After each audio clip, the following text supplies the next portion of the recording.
بسم اللہ الرحمن الرحیم ایاک نعبد و ایاک نستعین۔ میرے پاکستانیوں، آج میں نے آپ سے 3-4 باتیں کرنی ہیں، لیکن میں سب سے پہلے جو اپنی بات کا آغاز کرنا چاہتا ہوں وہ میں نے جس چیز کے اوپر فیصلہ کیا ہے کہ نیب چیئرمین کے اوپر میں 15 ارب روپے کا آج ہرجانہ اس کے اوپر ڈال رہا ہوں اپنے وکیل کے ذریعے۔ میں نے اس کو لیگل نوٹس بھجوایا اور میں آپ کو صرف موٹی موٹی بات بتانا چاہتا ہوں کہ میں نے یہ کیوں کیا ہے۔ اس آدمی نے سب کچھ بدنیتی پہ کیا۔ اس نے میرے فنڈامنٹل رائٹس، میرے جو بنیادی حقوق جو میرا آئین دیتا ہے، اس کی خلاف ورزی کی۔ اس نے نیب کے قانون توڑے مجھے پکڑنے میں، اور اس صرف ہرجانہ نہیں کر رہا، میں اس کو کمپلینٹ کروں گا سپریم جوڈیشل کاؤنسل میں اس کا۔ میں صرف آپ کو موٹی موٹی چیزیں بتاتا ہوں کہ اس نے کیا کیا ہے۔ 28 اپریل کو، ذرا اب یہ غور سے سننا ہے، 28 اپریل کو فیصلہ ہوتا ہے کہ میرے اوپر یہ جو انکوائری کر رہے تھے اس کو انویسٹیگیشن میں تبدیل کرنا ہے۔ آپ سب کے لیے سمجھنا یہ ہے کہ جب انکوائری سے انویسٹیگیشن میں تبدیل ہوتی ہے تو پہلے میرے سے پوچھا جاتا ہے کہ مجھے انکوائری رپورٹ دکھائی جاتی ہے کہ میرے خلاف کمپلینٹ ہے کیا اور یہ کیوں تبدیل کیا جا رہا ہے انویسٹیگیشن کے اوپر۔ مجھے کوئی اس کا علم نہیں ہوتا، بلکہ 30 اپریل کو اس کے 2 دن بعد اخبار میں رپورٹ آتی ہے، کسی اخبار میں لکھا ہوتا ہے کہ جی انکوائری انویسٹیگیشن سے گئی۔ میرے وکیل نے فوری طور پہ اسلام آباد ہائی کورٹ کہا کہ جی کیا، ہمیں تو پتہ ہی نہیں ہے اس کا۔ لیکن ذرا آپ دیکھتے رہیں کہ 28 سے جب مجھے پتہ ہی نہیں ہے کہ انکوائری کیا ہے، میرے پاس رپورٹ ہی نہیں ہے، انکوائری کی رپورٹ میرے پاس پہلی دفعہ آتی ہے جب یہ مجھے جیل میں ڈالتے ہیں۔ یہ نیب کے قانون کی خلاف ورزی ہے۔ اب بدنیتی دیکھیں کہ 28 کو وہ انویسٹیگیشن کرتے ہیں، 1 مئی کو میرا وارنٹ نکل جاتا ہے، 3 دن کے بعد میرا وارنٹ نکل جاتا ہے، اور وارنٹ بھی اس دن نکلتا ہے جس دن پبلک ہالیڈے ہوتا ہے، 1 میں پبلک ہالیڈے ہوتا ہے۔ 8 دن پتہ نہیں چلتا کہ میرا وارنٹ ہے، چھپا لیتے ہیں وارنٹ کو، اور پھر اس کو مجھے عدالت میں جب بیٹھا ہوتا ہوں،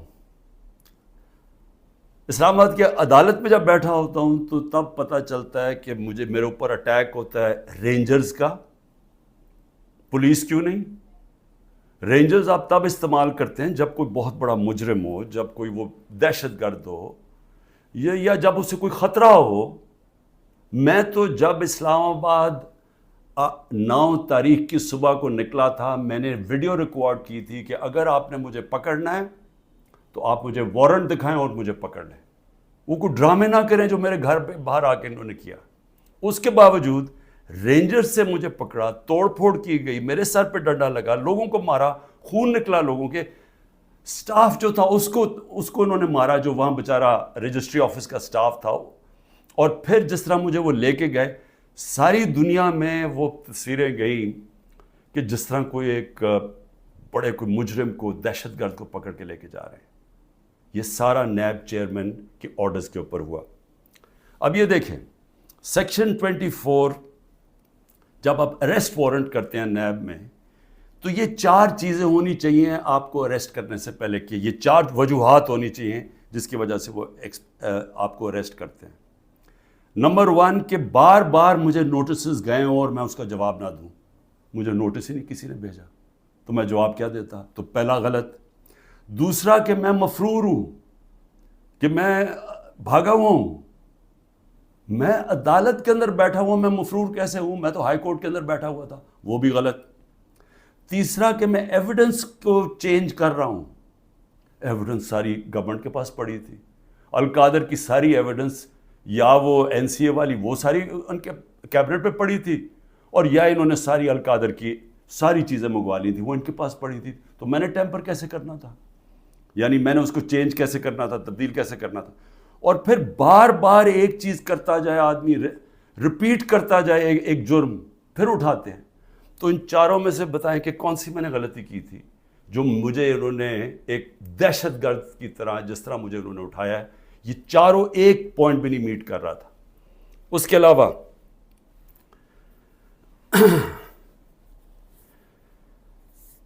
جس طرح انہوں نے مجھے اٹھایا، میں اس لیے ہرجانہ کر رہا ہوں کہ انہوں نے ساری دنیا میں خبر گئی کہ عمران خان کو کرپشن کیس پہ اٹھا لیا۔ اب یہ یاد رکھیں کہ شوکت خانم کے لیے اور نمل یونیورسٹی کے لیے میرے نام پہ، میری کریڈیبلٹی پہ 10 ارب روپیہ ہر سال اکٹھا ہوتا ہے، اور اس کے علاوہ جو کراچی کا ہسپتال بن رہا ہے وہ 30 ارب کا ہے، یہ تیسرا ہسپتال ہے، اور پھر نمل یونیورسٹی کی ایکسپینشن ہو رہی ہے، اس کے لیے پیسہ اکٹھا کر رہا ہوں۔ تو ایک آدمی کی جب ساری دنیا میں آپ نے اس طرح غیر قانونی طور پہ کیا تو ساری دنیا میں پیغام کیا گیا کہ عمران خان کسی کرپشن میں ملوث ہے، اور اس کی وجہ سے متاثر ہو سکتی ہیں یہ اربوں روپے کے جو میں ہر سال پیسے اکٹھے کرتا ہوں۔ اس لیے میں نے اس کے اوپر ہرجانہ کیا ہے، اور اسی لیے میں صرف یہاں نہیں، میں سپریم جوڈیشل کاؤنسل میں اس کی کمپلینٹ کروں گا۔ یہ بدنیتی کے اوپر ہوا، یہ چھپا کے انہوں نے کیا، یہ پہلے سے پلان تھا، یہ انہوں نے مجھے ذلیل کرنے کے لیے کیا ساری دنیا کے سامنے۔ آرام سے بھی اٹھا لیتے، پولیس آ کے مجھے پکڑ کے لے جاتی، وارنٹ دکھاتی، میرے پاس کون سی وہاں کوئی فوج تھی یا لوگ تھے۔ تو آخر میں اس چیز کے اوپر میں صرف یہ کہنا چاہتا ہوں کہ یہاں سے پری پلان بنا ہوا ہے کہ کسی نہ کسی طرح عمران خان کو پکڑ کے تو جیل میں ڈالو، تو راستے سے ہٹا دو۔ یہ پوری تیاری ہے، 150 کیسز ہیں، اور اب یہ حالات ہیں کہ اتنا پریشر ڈالا ہوا ہے انہوں نے کہ میرے وکیل گھبرانا شروع ہو گئے ہیں۔ پہلے تو انہوں نے سارے کارکن پکڑ لیے ہمارے، اور میں خاص طور پہ وہ 10,000 کارکنوں کے اوپر آج بھی میں اپیل کرتا ہوں، ساری ہیومن رائٹس آرگنائزیشن کو میں اپیل کرتا ہوں کہ اتنا بڑا ظلم ہے کہ ان کو جیلوں میں بند کیا ہوا ہے، ان کو دہشت گردی کے اوپر رکھا ہوا ہے، اس کے لیے ایک شناخت پریڈ ہوتی ہے، اس کے لیے لازمی ہوتا ہے کہ آپ ان کو پروڈیوس کریں۔ وہ کہتے جی ہمارے پاس عملہ ہی نہیں ہے، وہ شناخت پریڈ ہوتی ہے، اس کے اوپر لے کے ہی نہیں آتی پولیس۔ ججز آرڈر کرتے ہیں وہ لے کے نہیں آتے، ججز کے آرڈرز وائلیٹ کرتے ہیں، اور پھر کئیوں کو اٹھایا ہوا ان کو پریزنٹ ہی نہیں کر رہے کیونکہ اوپر کیس ہی نہیں لگا رہے تاکہ ان کو عدالت بھی نہ لے جانا پڑے۔ لوگوں کو بند کیا ہوا ہے چھوٹے کمروں میں، گندے حالات ہیں اس کے اندر، کئیوں کے اوپر تشدد کیا جا رہا ہے۔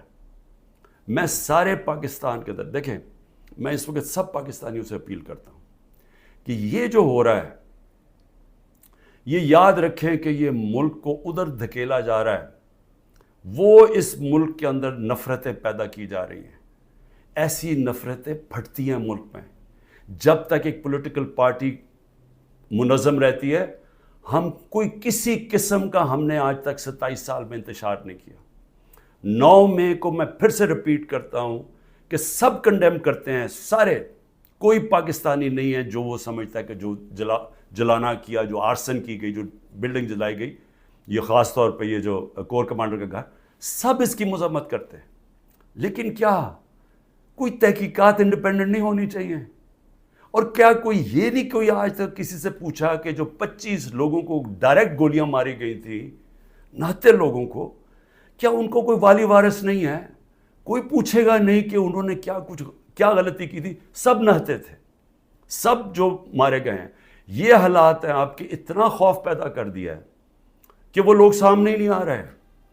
ہم لوگوں کو جب کہتے ہیں کہ ہم نے آپ کو کمپنسیٹ کریں گے، ان کی فیملیز کو، کوئی غریب لوگ تھے، ایک بیچارہ سارا گھر سنبھالتا تھا، اس کو گولی مار دی، وہ اتنے ڈرے ہوئے ہیں ان کے گھر والے لوگ کہ وہ سامنے ہی نہیں آ رہے۔ اب ایسی فضا پیدا کی ہوئی ہے، چھپے ہوئے ہیں، لوگ کہتے ہیں کہ ہم نے سامنے نہیں آنا۔ اور کارکنوں کا یہ حال ہے کہ ہمیں پتہ ہی نہیں پوری طرح چل رہا کہ کتنے کارکن اندر ہیں، کتنے جیلوں میں، کیونکہ وہ چھپے ہوئے ہیں۔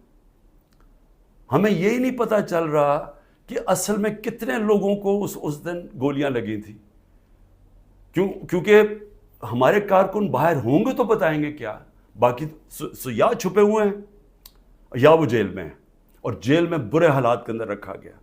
تو میں اس لیے نون لیگ کو بھی آج ایک بات کہنا چاہتا ہوں، اور پیپلز پارٹی کا بھی اور پی ڈی ایم کی پارٹیز کا بھی. دیکھیں یہ جو ہو رہا ہے نا, یہ یاد رکھیں کہ میں اس ملک کی اسٹیبلشمنٹ کو 27 سال سے میرا واسطہ پڑا ہے. آپ کو پتہ بھی نہیں چلے گا جب یہ بند کمرے میں پلان اے سے پلان بی پہ جائیں گے, آپ کو پتہ بھی نہیں چلے گا. تو جو آج آپ چپ کر کے یہ دیکھ رہے ہیں, یہ ظلم جو ہو رہا ہے, یہ آپ یہ سمجھ جائیں کہ یہ جب چینج ہوگا, کیونکہ چینج ہونا ہے, کیونکہ گورنمنٹ تو فیل ہو گئی ہے, اکانومی گر گئی ہے. آج جو ڈالر جس مارکیٹ کے اندر اوپن مارکیٹ میں 314 روپے کا ڈالر نہیں مل رہا, کیوں نہیں مل رہا؟ کیونکہ کسی کو سب کو اعتماد ہی اٹھ گیا اکانومی سے. تو اگر یہ حالات ہیں, اور پہلے ہمارے اوپر سے یہ سب شور مچا رہے تھے 24%, ہماری 12% انفلیشن تھی. مہنگائی ہمارے زمانے میں 12.4% تھی. مہنگائی مارچ ہو گئی تھی. سارے ٹی وی شوز کے اوپر لوگوں کے پاس جاتے تھے, جی بتائیں کتنی مہنگائی ہے. آج کے فگرز مہنگائی کے 38% مہنگائی ہے, 3 گنا سے زیادہ ہے. اور آج جو حالات ہیں لوگوں کے, نہ مہنگائی کنٹرول ہو رہی ہے, فیکٹریاں بند ہو رہی ہیں, بے روزگاری بڑھ رہی ہے. آگے انٹرنیشنل میڈیا کے لوگ, جو فائنانس کے لوگ ہیں, وہ سمجھ رہے ہیں کہ ڈیفالٹ کرنے جا رہا ہے پاکستان. ان حالات کے اندر یہ اگر آپ سمجھتے ہیں پی ڈی ایم والوں کہ آپ بڑی دیر بیٹھے رہیں گے یہاں, میں آپ کو یقین دلاتا ہوں کہ جب پلان بی بنے گا, ہو سکتا ہے آپ ادھر پھنس جائیں. جو آج ہمارے سے ہو رہا ہے ہو سکتا ہے آپ سے بھی یہ ہو. اور یہ مجھے یہ کہنا کہ جی ہمارے زمانے میں یہ ہوا تھا, اس سے بڑا جھوٹ کوئی بول نہیں سکتا. مجھے یہ بتائیں کہ ہمارے زمانے میں کب یہ ہوا تھا؟ کتنے لوگوں کو تشدد کیا گیا جیل میں, کتنے گھر توڑ کے اندر گھس کے عورتوں کے سامنے اٹھا کے لے گئے. اگر وہ آدمی نہیں ملا تو ان کے رشتہ دار اٹھا کے لے گئے. کتنے گھروں میں ایسے ہوا تھا؟ مجھے یہ آج تک بتائیں کہ ہم نے کتنے دہشت گردی کے کیسز کیے تھے. مریم نواز نے جا کے جب پتھراؤ کروایا تھا نیب کے اوپر, کتنے دہشت گردی کے کیسز ہوئے تھے. کس کے اوپر اس طرح کے 150 کیسز کیے گئے جو میرے پہ 4 کیسز میرے اوپر کیے گئے ہیں, کرمنل کیسز, جب میں نظر بند تھا 4 دن وہاں نیب جیل میں. تو جس طرح کی یہ آپ حرکتیں کر رہے ہیں اور یہ ہونے دے رہے ہیں حرکتیں, اور یہ کہہ کہ جی ہمارے زمانے میں یہ ہوتا تھا, یہ سمجھ جائیں کہ یہ بڑی جلدی چینج ہو سکتا ہے. یہ ابھی آپ بڑے خوش ہیں کہ جی تحریک انصاف, اس لیے نہیں کہ ہم نے آپ سے کوئی ظلم کیا تھا. میں پھر سے ریپیٹ کرتا ہوں, 95% کرپشن کے کیسز اب پہلے آپ کے زمانے میں بنے ہوئے تھے. اسحاق ڈار آپ کے زمانے میں بھاگا, نواز شریف کے بیٹے آپ کے زمانے میں بھاگے. یہ جو کیسز بنائے ہوئے تھے یہ سارے آپ کے زمانے میں ہوئے ہیں. صرف پھر سے شہباز شریف کے جو 16 ارب کا ایف آئی کا کیس تھا اور جو نیب کا کیس تھا, وہ ہمارے زمانے میں بنا 8 ارب کا. اور وہ میں آج بھی کہتا ہوں کہ اس سے کلیئر کٹ کیس ہے ہی کوئی نہیں. زمین کے قبضے جو چھڑوائے تھے وہ سارا لینڈ ریکارڈز کے دیکھ کے چھڑوائے تھے. ایک مجھے ادارہ, نہ پولیس آفیسر, کوئی آئی جی, کوئی مجھے آج ایف آئی اے کا آدمی مجھے ایک کہہ دے کہ میں نے کسی کے اوپر کہا کہ انتقامی کارروائی کرو, ایک مجھے بتا دے. کوئی مجھے بتائے جتنی ہم نے بھرتیاں کی ہیں وہ ساری میرٹ کے اوپر کی تھی. کتنے عمران خان کے رشتہ داروں کو امپورٹنٹ جگہوں پہ بیٹھے تھے. اور پھر میڈیا, ذرا میں میڈیا کے اوپر آ جاؤں, کیونکہ میڈیا میں ہمیں بڑی مار پڑی تھی سارا وقت. وہ گورنمنٹ, جس گورنمنٹ نے اس ملک کے اندر کرونا, دنیا مانتی تھی کہ کرونا کا سب سے زیادہ ڈیل اس کو ساتھ اس کو سنبھالا, دنیا مانتی تھی. ہندوستان میں حالات دیکھ لیتے, ارد گرد ایران میں حالات دیکھتے جو ہمارے 2 نیبرز تھے, اور پاکستان میں حالات دیکھتے. اپنے ملک کو جس طرح ہم نے نکالا ہے اور بڑی رسک لے کے, تو میں آج یہ سوال پوچھتا ہوں کہ ہمارے طرف اخبار اٹھا کے دیکھ لیں جو ہماری مٹی پلیت کی گئی ہے میڈیا میں. اور ایک کیس ڈال دیجیے رانا ثناء اللہ کے اوپر, وہ ڈرگز کا کیس تھا. رانا ثناء اللہ کا اے این ایف نے کیس کیا تھا, جن کے اوپر ایک میجر جنرل صاحب بیٹھے ہوئے تھے. اور ہم نے کیبنٹ میں جب رانا ثناء اللہ کا کیس آیا, کیبنٹ میں پریزنٹیشن مانگی اس سے کہ کہیں غلط کیس تو نہیں کر دیا. اور انہوں نے ایک فریم بائی فریم بتایا کہ یہ کیسے یہ رانا ثناء اللہ پکڑا گیا تھا منشیات میں نے تو کسی کو نہیں کہا، نہ میری کیبنٹ ہے کسی کو کہا. تو اس لیے یہ کہنا کہ آپ کے زمانے میں بھی کچھ تھا، ہمارے زمانے میں کچھ نہیں تھا. اور میں آج آپ کو آگے بھی بتا دوں کہ الیکشن جب ہوں گے، یہ میری آج پیشن گوئی مان لیں، جو مرضی کر لیں آپ، جتنا تحریک انصاف نے انشاءاللہ. تو جب ہم آئیں گے، میں آج آپ کو انشاءاللہ ہم جب آئیں گے، میں آپ کو ابھی بھی یہ کہتا ہوں، میرے سے جو کیا ہے میں تو ان کو معاف کر دوں گا. مجھے قتل کرنے کی جنہوں نے کوشش کی میں معاف کر دوں گا، کیونکہ میں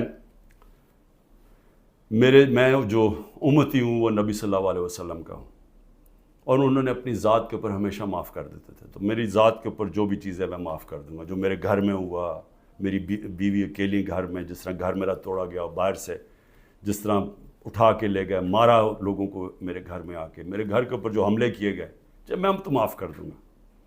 لیکن مجھے بتائیں کہ جن لوگوں کے اوپر اس وقت تشدد ہوا ہے اور ہو رہا ہے، وہ جب نکلیں گے، یا جو اعظم سواتی سے ہوا، یا جو شہباز گل سے ہوا، تو کیا وہ معاف کریں گے؟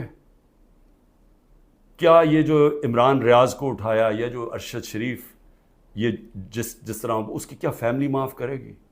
کیا یہ جو ورکرز جب نکلیں گے جن کو جانوروں کی طرح رکھا گیا ہے، کیا ان کو پتہ ہے کون کون سے؟ اور پولیس والوں نے زیادہ تر اچھا برتاؤ، ان کی بری رپورٹس نہیں ہیں، نامعلوم افراد نے زیادہ ظلم کیا، لیکن کئی گلو بٹ جو انہوں نے شامل کیے، کیا ان کو معاف کر دیں گے؟ جنہوں نے 25 مئی کو کیا، ہم نے چپ کر کے بیٹھ گئے، ہم نے کسی کو سزا ہی نہیں دی جب 25 مئی کو انہوں نے ظلم کیا تھا. تو کیا اب ہم معاف کر دیں گے؟ یہ جو ورکر جب نکلیں گے وہ ڈیمانڈ نہیں کریں گے کہ جن سے ظلم کیا گیا؟ تو اتنے انتہا پہ جو آپ لے کے جا رہے ہیں، یہ یاد رکھیں کہ کہیں پلان بی بن گیا تو آپ اسی جگہ پہ پھنس جائیں گے. اور میری میڈیا سے میں پھر میڈیا سے پوچھتا ہوں کہ اب تو انہوں نے مکمل طور پہ عمران خان کا نام ہی اب نہیں لے سکتے اب ٹی وی چینلز پہ، یہ اب نئی چیز ہے. اگر عمران خان کا ٹی وی چینلز پہ نام نہیں لے سکتے تو اب میں سوچ رہا ہوں کہ ٹی وی چینلز پہ گفتگو کیا ہوگی شام کو.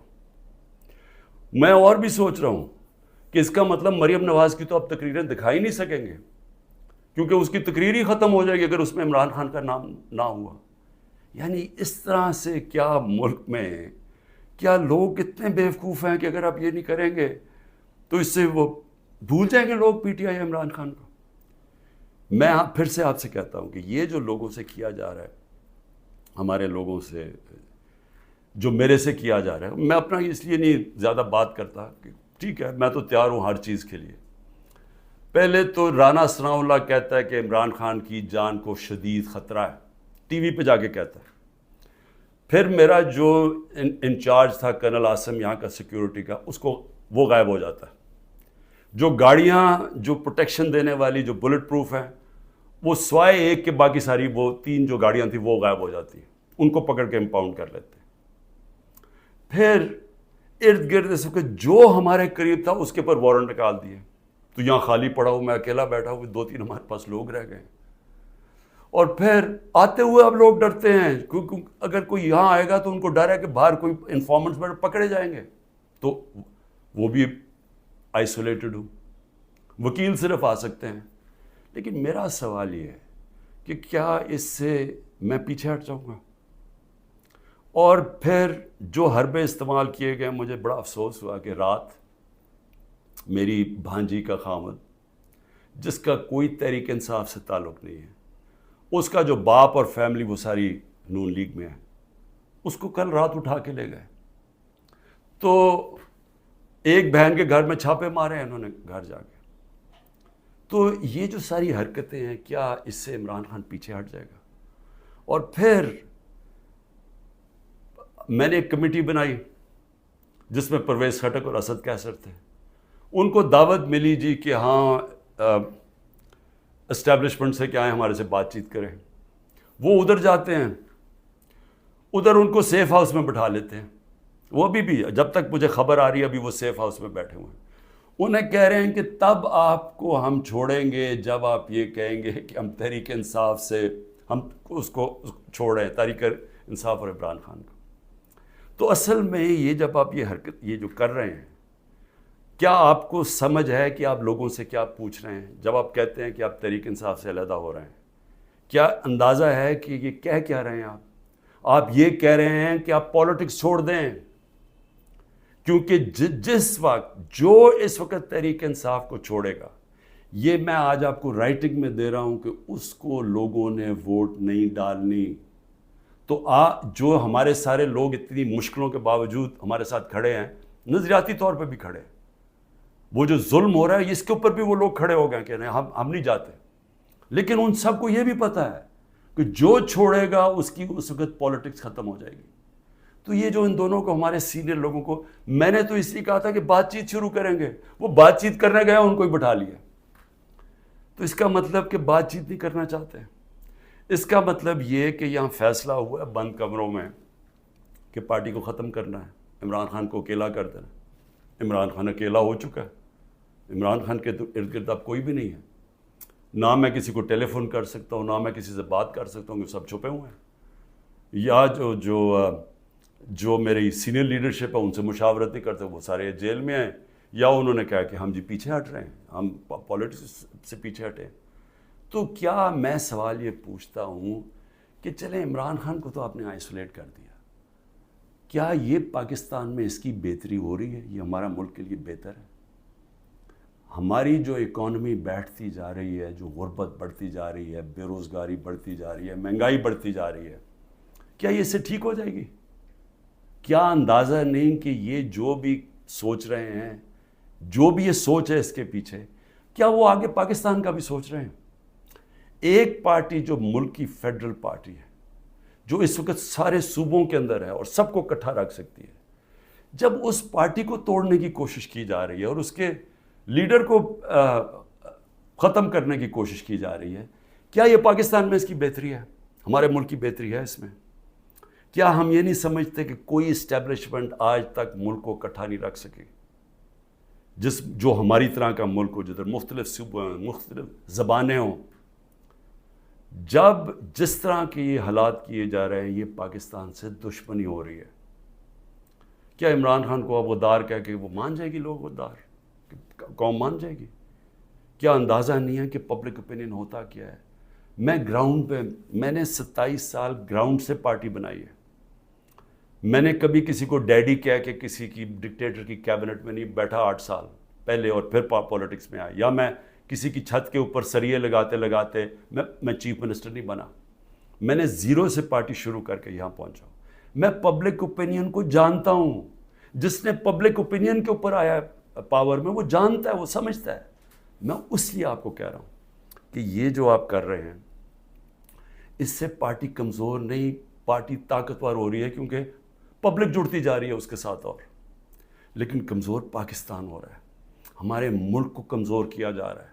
ہماری معیشت جب کمزور ہوتی ہے تو سارا ملک کمزور ہو جاتا ہے، اور سب سے بڑی بات کہ پالیٹکس کو فریگمنٹ کیا جا رہا ہے۔ جو پلان مجھے نظر آ رہا ہے وہ یہ ہے کہ ہر پارٹی کو چھوٹی چھوٹی ان کے ووٹیں دے دیں، اور پھر وہ ساروں کو اکٹھا کر کے جب آپ بٹھائیں گے تو سمجھیں گے کہ وہ کمزور قسم کی حکومت ہوگی جو کنٹرول ہو سکتی ہے پیچھے سے۔ تو یہ تو ملک کی تباہی ہے، ملک کی اس وقت ریکوائرمنٹ ہے، جو معاشی تباہی مچ چکی ہے ملک میں، جو ملک جدھر جا کے کھڑا ہو گیا۔ آپ کو تو وہ ایک گورنمنٹ چاہیے جس کو پبلک، جس کے پیچھے کھڑے ہو، پبلک کا مینڈیٹ ہو جس کے پیچھے، جو کہ پھر ملک کو اکٹھا بھی کر سکے اور مشکل فیصلے کر سکے۔ اور مشکل فیصلے کیا ہوتے ہیں؟ ملک کو ری اسٹرکچر کر سکے، گورننس سسٹم ٹھیک کر سکے، رول آف لا لے کے آئے پاکستان میں، وہ انویسٹمنٹ کی انوائرمنٹ بنائے تاکہ انویسٹمنٹ تو آنی شروع ہو، اور تو چھوڑے بیرون ملک پاکستانی سب سے بڑا اثاثہ ہے۔ جس وقت ہم نے ملک میں قانون کی حکمرانی کی، ان کی انویسٹمنٹ آ جائے گی، لیکن یہ تو اس کو دوسری طرف جا رہے ہیں، اس میں تو پاکستان میں امید ہی ختم کرتے جا رہے ہیں۔ اور میں آخر اپنی بات ختم کرتا ہوں اپنے ورکرز کے لیے، کہتے ہیں کہ جتنے بھی میرے ورکرز ہیں وہ جس طرح بھی میری ان تک آواز جائے، مجھے پتہ مشکل ہے وقت، چن کے ہر تھانے کو حکم دیا گیا کہ پی ٹی آئی کا کوئی کارکن ہے تو اس کو پکڑو یا اس کو دباؤ یا اسے کہو اپنی وہ کہے کہ جناب میں آج پاکستانی فوج کے ساتھ کھڑا ہوں اور میں تحریک انصاف چھوڑ رہا ہوں۔ ہم سارے پاکستانی فوج کے، میں بار بار کہ ہم سب فوج کے ساتھ کھڑے، کون نہیں کھڑا ہوگا اپنی فوج کے ساتھ جس نے آپ کی ملک کی حفاظت کرنی ہے. لیکن یہ ایک آڑ لے کے کہ جی وہ 9 مئی کو تحریک انصاف کو ایک بالکل ایک اس کے اوپر پورا کریک ڈاؤن کر دو اس کا بہانے میں، تو میں اپنے سارے کارکنوں کے صبر کریں، مشکل وقت ہے، آپ کے لیے مشکل وقت ہے، میرے لیے سب سے زیادہ مشکل وقت ہے. مشکل وقت کیوں ہے؟ کیونکہ سارا دباؤ انہوں نے میرے پر ڈالا ہوا ہے. تو جب تک میں کھڑا ہوں، جب تک یہ سارے حربے استعمال کر رہے ہیں مجھے پکڑنے کے، کوئی نہ کوئی کیس میں تو پکڑ ہی لیں گے کیونکہ اتنے زیادہ کیسز ہیں، اور اگر میرے وکیل اب ڈرنا شروع ہو گئے ہیں تو میں خود تیاری کر رہا ہوں کہ میں خود ہی پھر مجھے اپنے کیسز عدالت میں جانا پڑے گا. لا پڑھنے کی بھی کوشش کر رہا ہوں. سمجھ بھی ویسے میں نے اتنی دفعہ عدالتوں کے چکر لگائے ہیں کہ میں کافی سمجھ بھی گیا ہوں کہ قانون کیا ہوتا ہے. تو میں وہ بھی تو لگ تو ایسے رہا کہ وہ وکیل بھی آخر میں چھوڑ جائیں گے، لیکن عمران خان جب تک زندہ کھڑا رہے گا اپنے ملک کی حقیقی آزادی کے لیے. اور میرے کارکنوں، آپ اس کو پالیٹکس نہ سمجھیں. آپ ایک دن دنیا کہے گی کہ یہ وہ لوگ ہیں جو کھڑے تھے پاکستان کی حقیقی آزادی کے لیے اور انہوں نے قربانیاں دی اپنے ملک کو آزاد کرنے کے لیے. پاکستان پائندہ باد.